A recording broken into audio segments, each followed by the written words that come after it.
Kathy Alvarez at Functional Patterns.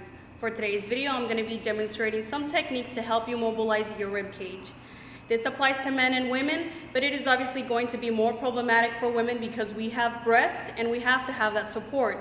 If you take into account gravity, poor posture, and then on top of poor posture, we threw in a bra, you guys can see how that's going to crush our rib cage and it's going to affect our breathing. Obviously, we can't get rid of the bra, but there's things that we could do to make up for that. Okay, before we move on to the myofascial release, I'm going to be showing you some prep work that you guys can do with the Chinese cups. This is going to help you bring blood flow to these areas that we're going to be working on later on. So I'm going to be laying down on my back.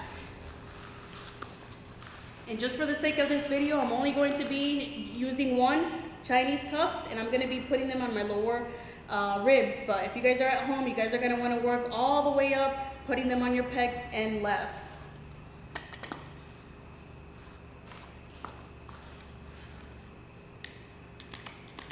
So just like this, we're trying to create that space in between your intercostals that are going to allow you to open up the ribs. So try to relax as much as you can here. Breathe in through your diaphragm. And just allow the Chinese cups to sit there for 5 to 10 minutes.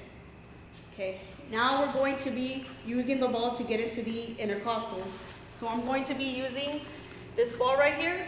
I'm going to be using a soft one because this is obviously bone, and you don't want to be using something hard that's going to create any kind of pain in this area right here. So I'm going to be laying down on my side here, and I'm going to bring my arm overhead just so that I could rest my head here.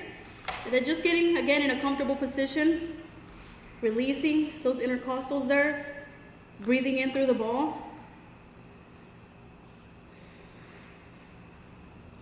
Then afterwards, you guys could get in more laterally to hit the lats. So I'm going to be bringing the ball on the upper parts right here.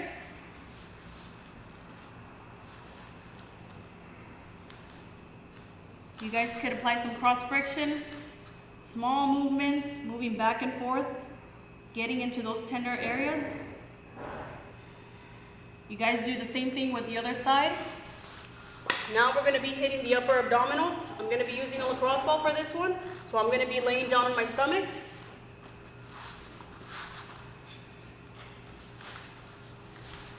And just allowing the ball to sink it in those muscles there. All right, there you guys go. Again, the goal with these techniques is to help you create that spacing between your intercostals and to help you open up your posture more to be able to breathe better. I hope you guys found this video useful. This is Kathy Alvarez at Functional Patterns, reminding you to train intentionally and not habitually. Take care.